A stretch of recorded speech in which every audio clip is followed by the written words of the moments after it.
Ayun. Ayun, tingnan nyo. What's up sa inyo mga men? Magandang umaga at wala pa tayo sa hamstery dahil time check, 7 AM pa lang.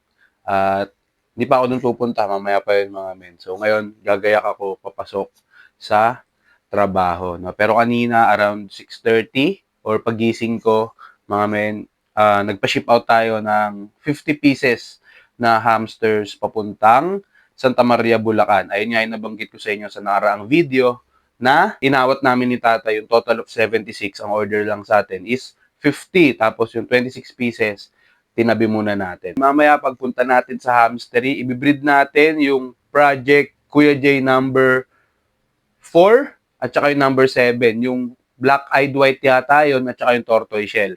Tapos yung project Kuya J number 1. Dahil may nag-request sa atin yan kung saan sila magandang ipares. Ito yun, no? Yan.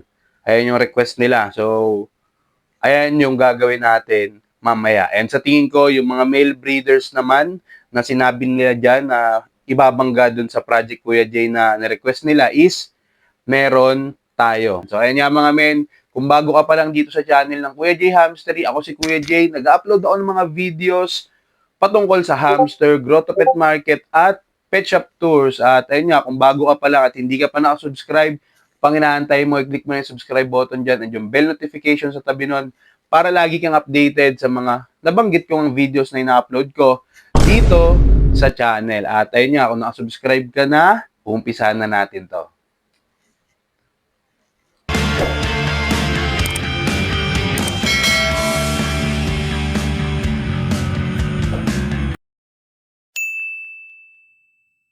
So yun mga men, ipapakita ko sa inyo yung itik na nabili ko nung nakaraang linggo. Parang isang buwan na yata to rito sa amin. And yan, medyo malaki na sila kumpara dun sa sukat nila.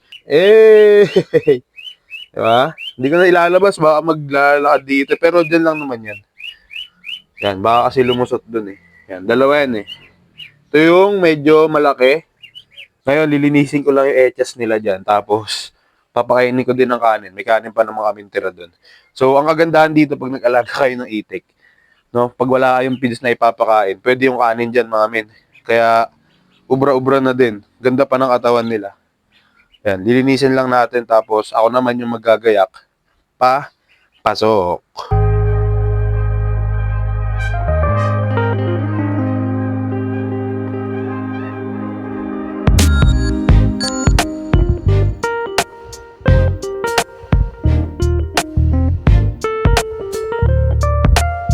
So, ayun mga men, tapos na. Papakainin ko na lang sila mamaya. At, ewan ko lang kung nandito pa yung iniwan kong buto ng kalabasa. Papakain natin sa hamster sana. As treats. Ayun, doon napunta. Ayun pala, ayun. Yan. Kaya lang. Kukunin ko. Ito. Yan, mga buto ng kalabasa to. So, papakain natin siya sa hamster. As parang sunflower lang. Treats lang. So, ayun nga mga men. Mamaya na tayo magkita-kita sa hamstery. Medyo mahabang oras yun, pero mabilis lang yan kapag inedit ko ng ganito. So ayun mga men, nandito na tayo sa hamstery. Medyo ginabi ako ng akyat kasi usually alas 9 kami ng gabi ni tatay maakyat dito. Pero ako, alas 10 na ako nakaakyat. At pagdating ko nga, tapos na si tatay magsalang ng mga breeders natin. And so sa tingin ko mga men, etong isasalang natin ngayon under Project Kuya J na female breeders natin merong mag-in-hit, no? So nung nakaraan mga men, meron na tayong isang sinalang. Nag-try na tayo yung Project Kuya J number 5 na DS Dove na ibabangga natin sa Choco na TBH. So hindi lang siya nag-in-hit, pero ngayong gabi isasabay natin siya dun sa tatlong nadagdag. Umpisa na natin tong breeding session dito sa 4 na female breeders under Project Kuya J. Let's go! Request to ni Joyce Makalalad, no? Sabi niya ibangga daw natin sa cinnamon. So gaya ng sabi ko sa inyo kanina, nakapaghanap ako ng cinnamon. Yan. So etong tortoise shell na to, etong female, ililipat natin sa kulungan ng male.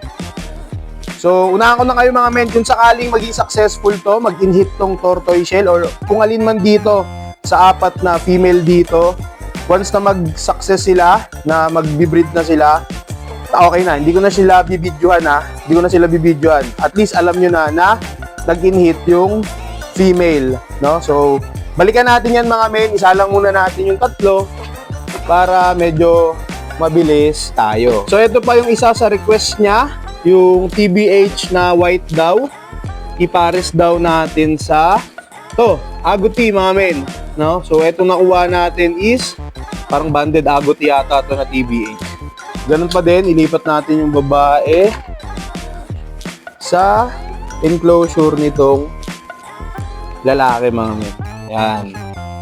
So, ito naman mga men, yung next natin is yung request ni John Jezreel Yara. Yung sinalang natin kahapon, no?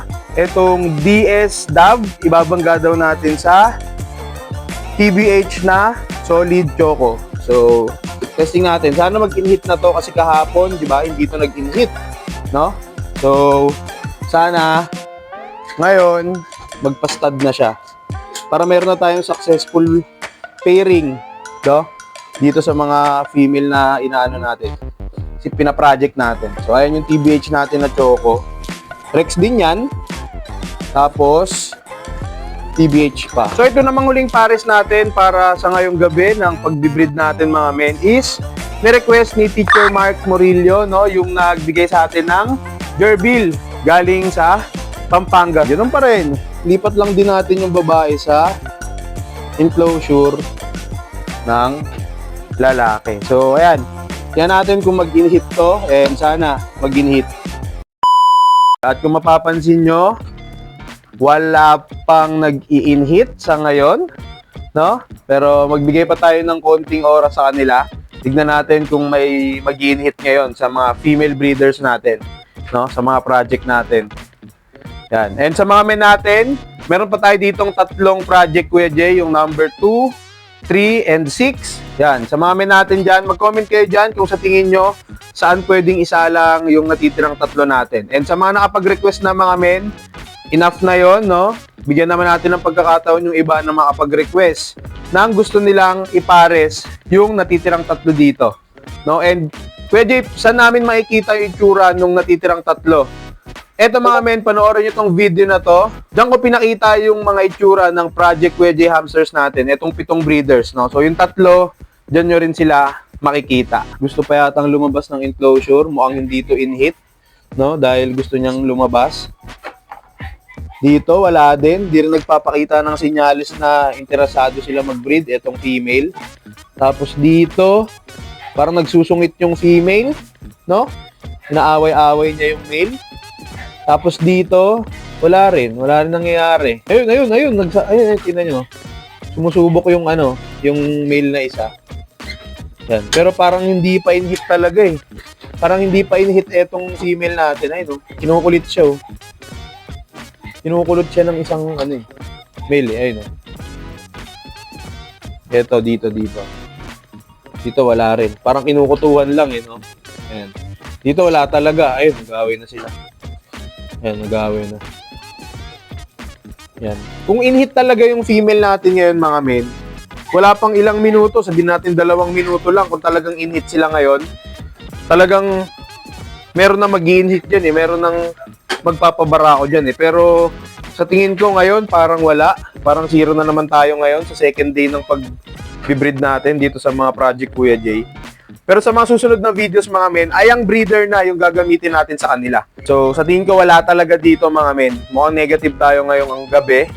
Pero subukan ulit natin bukas hanggang sa totally itong 7 na to is mapabarakuhan na natin para mag-aantay na lang tayo ng panganganak nila.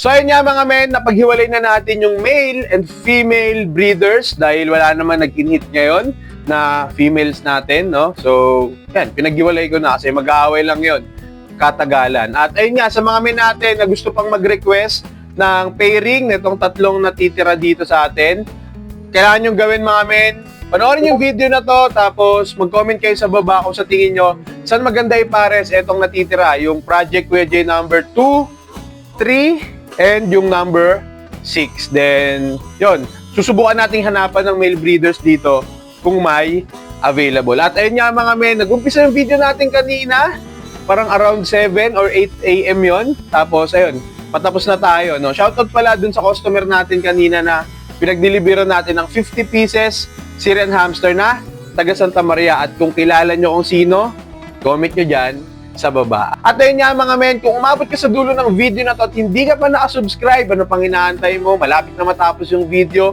click mo na yung subscribe button dyan sa baba and yung bell notification sa tabi nun para lagi kang updated sa mga hamster videos kagaya nito, yung pag-breed natin, Grotto Pet Market and Pet Shop Tours na ina-upload kong video dito sa channel. And kung nakasubscribe ka na, good job yan, no? So sa mga men natin, maraming salamat sa patuloy na pagsuporta sa 12,861 na mga solid mensers natin. Maraming salamat sa inyo mga men, patuloy lang na panonood and pagla-like ng mga videos na ina-upload ko at pag-antabay dito nga sa mga project Kuya Jay natin. At ayun nga mga men, hanggang dito na lang muna. Maraming salamat.